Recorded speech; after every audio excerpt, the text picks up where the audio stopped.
Welcome, everyone, to an NCAA social series. I'm Andy Katz. Pleased to be joined by new BigTen Commissioner Tony Petitti. Tony, exciting times in college athletics, especially in the Big Ten on the horizon. The additions of USC and UCLA, we'll get to that momentarily. But you have quite a past in the college space and, of course, overall in athletics.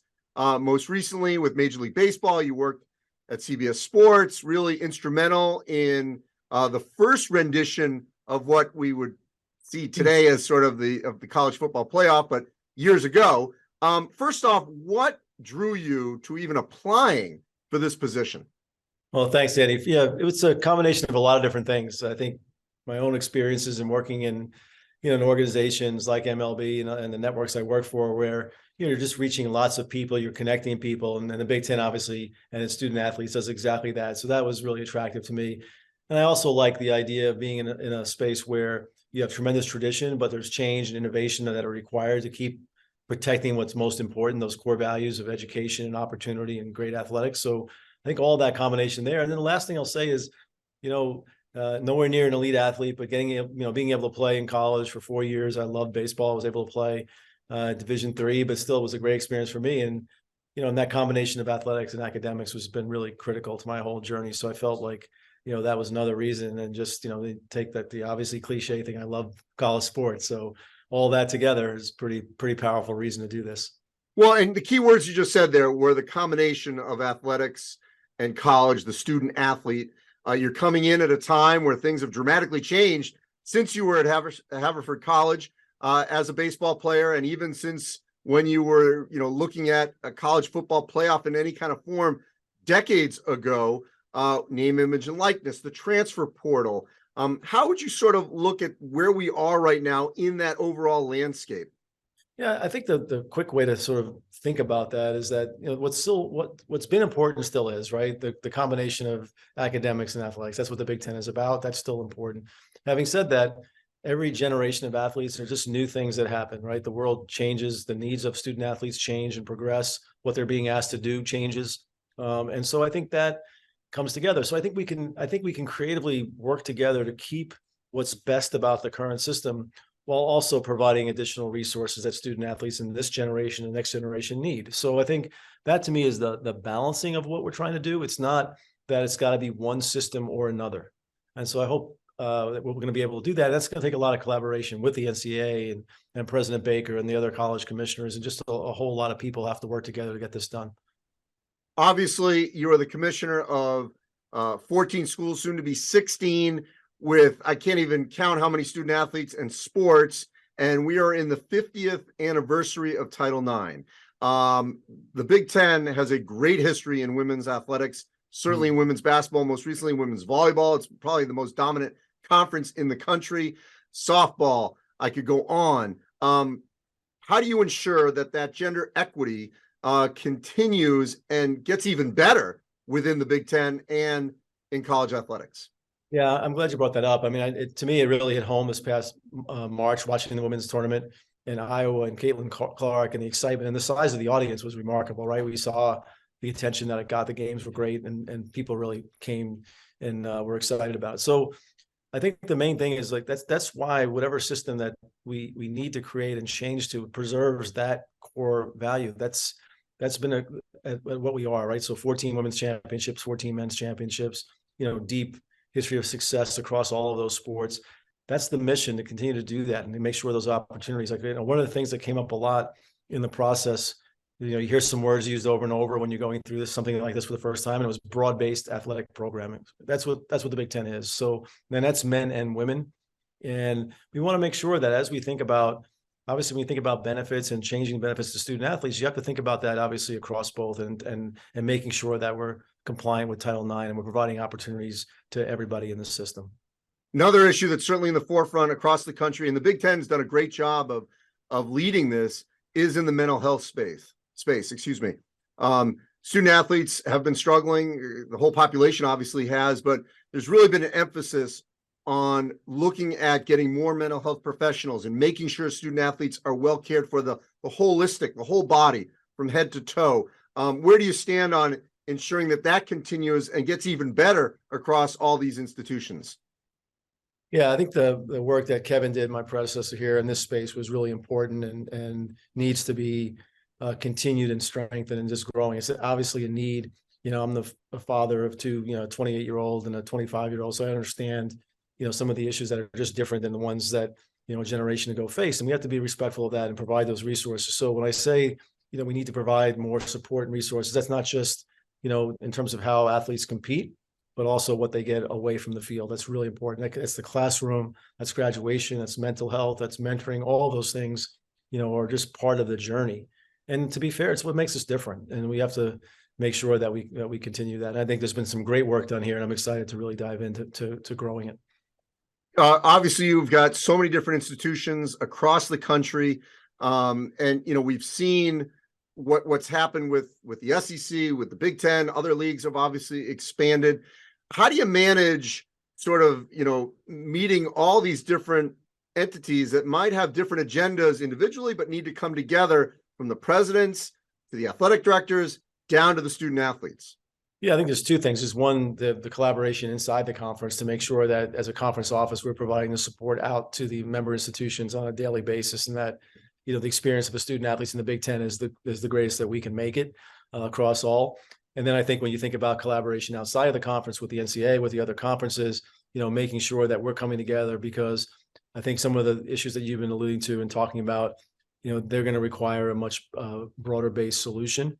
And going to require great work from a number of different groups. So the collaboration. And then the last thing I'll say is, just having been at some CFP meetings down in Dallas the last few days, there's just way more in common among these conferences than there isn't, right? In terms of, hearing about, scheduling things we can do and playing on the field and away from the field, and initiatives that we all work together. When we work together, they get bigger and they're better. And so, again, that's a very early assessment, but I felt it in the room.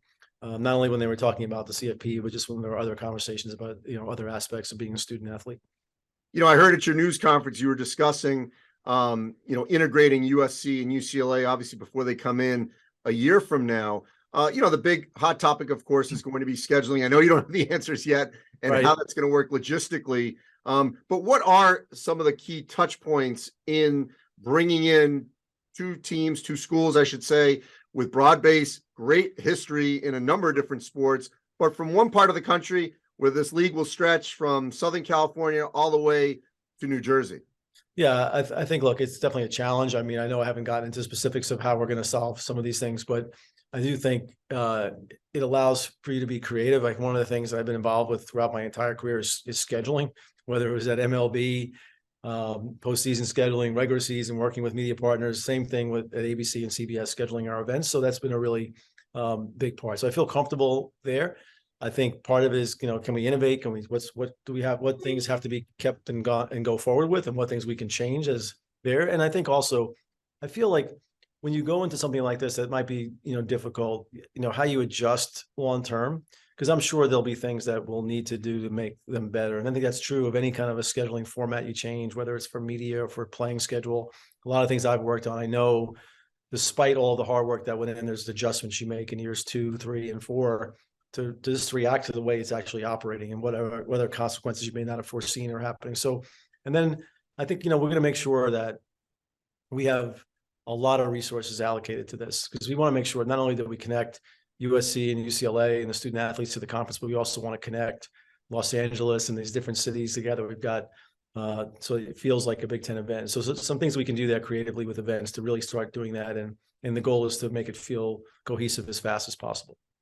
When you were at Major League Baseball, like a lot of professional sports, you had a diverse portfolio television wise. The Big Ten is entering a new era where it's going to have agreements, obviously, with Big Ten Network, Fox, CBS, and now adding Peacock. How do you think that's going to sort of like going forward? How much do you think that would be more the norm to diversify the portfolio to reach different audiences on a number of different networks? Yeah, look, there's lots of different models about how to broadcast your rights. There can be 1 or 2 partners, 3 or 4 partners. And, my experience in MLB was we had 3 core partners that broadcast the national. Obviously, the teams had their own local deals, but we had 3 core partners. Then we added some digital companies over time. testing smaller packages. So this is going to continue to evolve. I think the first thing I would say for the conference is that we've got to execute these media deals well. It's new. There are multiple networks on the same days. And so, all of those logistics, how you schedule, who does what, when. One thing I'm really excited and confident about, and maybe because I work with all of these companies on a pretty close basis, is that, Fox, CBS, NBC, their presentation of the Big Ten across all sports is going to be outstanding. Like, they are very motivated. They're really, the conversations I've had so far, including with my former boss at CBS, Sean McManus, they're really energized about working with the Big Ten. So I'm really excited about what that's going to mean for the presentation and the messaging. And then from there, we'll see where it evolves about, new formats and what that means for the conference long-term. Tony, I know you weren't in the hiring process with the Pac-12 and the Big 12, or even previously with the Big 10, but now this is back-to-back Big 10 commissioners. And I mentioned the Pac-12 and the Big 12 that have gone outside the college space, at least immediately. I mean, not that these individuals didn't work at some point in the college space, but immediately bringing in commissioners who weren't working at member schools or other conferences. Why do you think that is? I can't really speak to the other process because obviously I wasn't in them, so I don't really know what that search was like and what they were looking for. I do think my, in the process I went through, which was incredibly thorough and substantive, that it was important. So I know the perception is he came from outside. I think the most important thing for me in the process was, I feel like I had a really diverse and pretty extensive background across a lot of areas, but that connection to college athletics and understanding the space was really important for the search committee and then all 16 member institutions when they were making the final decision. So that was a big part of it for me. So I don't know. I felt like, it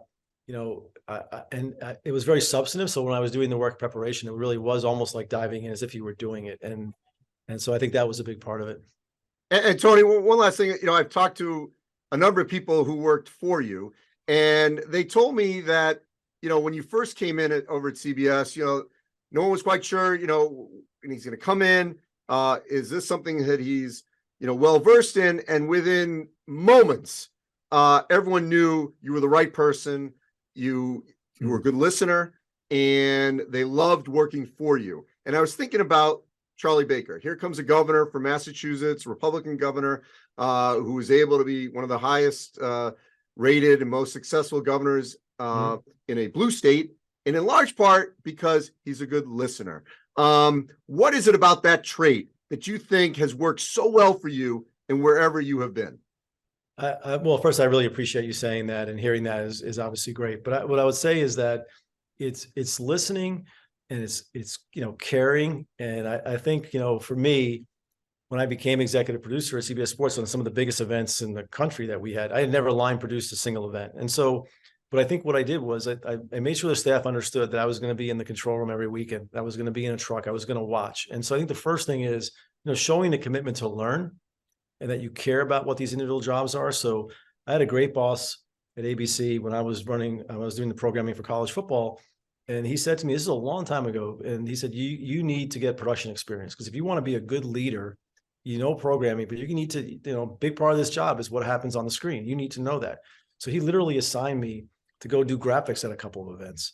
So I was, working as a production assistant, even though I was the VP of programming. And that experience was so good, but even just, not just the experience, but actually the process, like understanding that's the way you should think, like get yourself immersed in it. And I've always tried to do that. Look, these are jobs where you're working on the exciting things. It's not hard to get excited about, working in these areas. So that's the philosophy. And, showing the people you work with that you respect what they do, that you want to understand and learn what they do, and then include them in the process. And I just think that's always the winning formula. It was for me. It's how I got ahead. And I want to make sure that I do the same thing for people that I work with and for. And to that point, how critical is it to listen and to be on the ground with the student athletes and coaches as well? Yeah, I tried to do that right away. I hadn't even started yet. I went to Fox Chapel in Pittsburgh to watch the women's golf championships, just because I want people to see it. I want to see what an event looks like, the Big Ten championship for the young women that are in this championship, like what the experience is for them and their families and their coaches. And I got to walk the course and talk to a lot of the coaches. I met all of them, and that was just great. And so I think that's really important. And I've learned from a lot of really good leaders, and being there and, going to games and showing that you're there and you care, taking the time to go say hello to the officials and the coaches and giving them your time, it just means a lot. And oh, by the way, you learn a lot more. You learn a lot more quickly, and they're not places to spend. They're not bad places to spend time. That's for sure, as you know. Tony, I appreciate it. Look forward to working with you in the months and years ahead. And that'll wrap up this edition of our NCAA Social Series. As always, you can go to ncaa.org/social series, where all our social series are archived. Thanks for watching, everyone.